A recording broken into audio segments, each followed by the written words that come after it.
திருநீரின் தத்துவ தந்தை என்போம் அதில் திகழும் குங்குமத்தை அன்னை என்போம்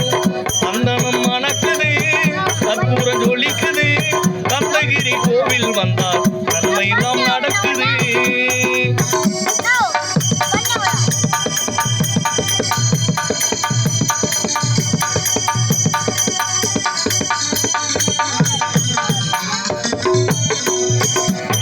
பன்னிரு விழிகளில் மைதீட்டுவோம்